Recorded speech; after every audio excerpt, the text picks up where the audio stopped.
The moment you check whether it worked, you have left the state. You may call it curiosity. You may call it caution. You may say, I only want to see, but the one who knows does not keep asking the world to confirm what he has already accepted within.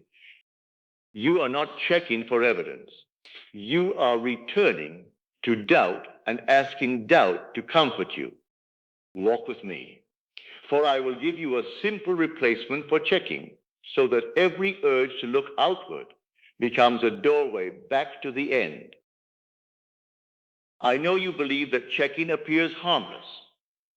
A man looks for the letter. He waits for the call. He studies another's face to see whether it has softened. He looks again at the account to see whether the money has appeared. He calls this reasonable. But inwardly, he has asked the old questions. Will this work? Is anything happening?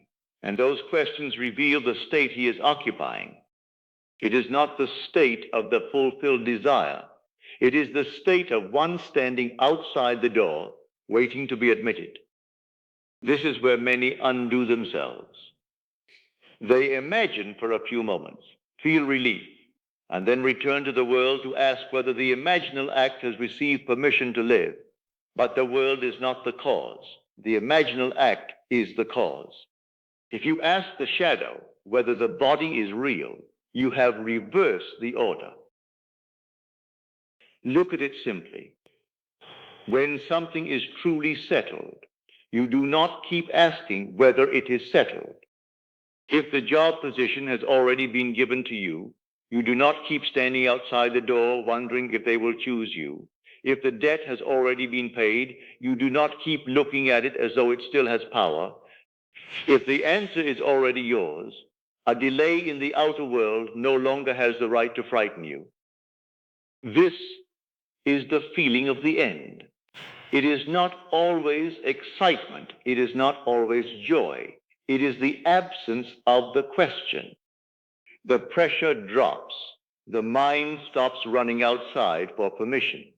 You may still go about your day. You may still work, speak, eat, and meet others. But inwardly, you are no longer asking, will this work, or is anything happening? So when the urge comes to look outward for proof, understand what has happened. To look again for the money, to wait for their answer, to search for a sign, to ask whether anything is moved. This is not failure. It is a signal.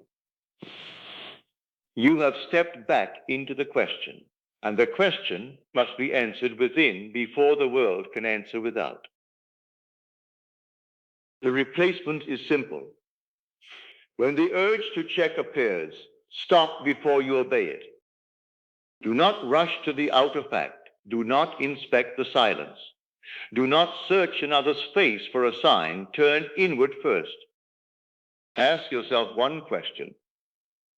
If it were already done, what would I know? Not what would I hope. Not what would I be trying to force. What would I know? Then give yourself one short sentence from the fulfilled state. Make it plain. Make it natural. It is settled. The answer has come.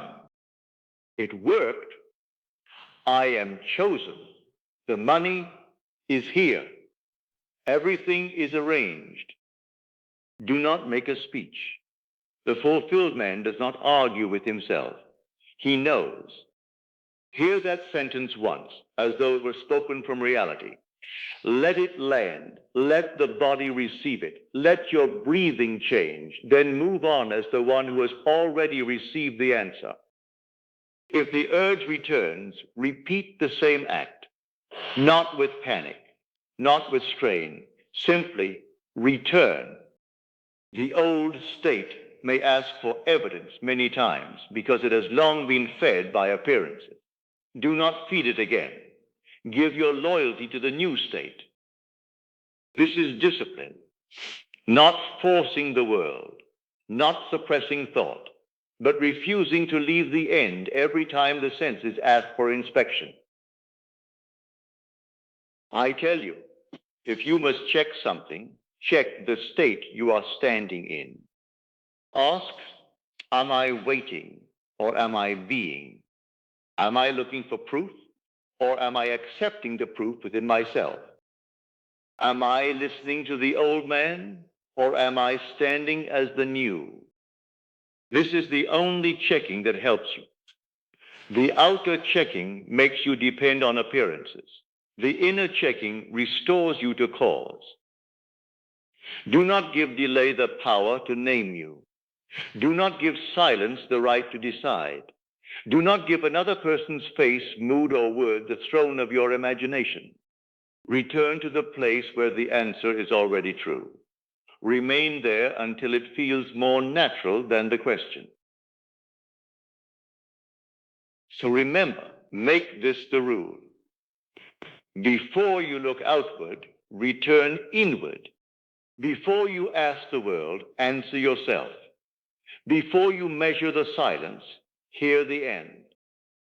One breath, one sentence, one return. It is settled. Do this every time the urge appears. Not once, but faithfully. For the old state is broken not by force, but by refusal. You refuse to leave the fulfilled state merely because the world has not yet arranged itself before your eyes. Stop checking whether it worked. Live as the one for whom it is already settled. Now, let us go into the silence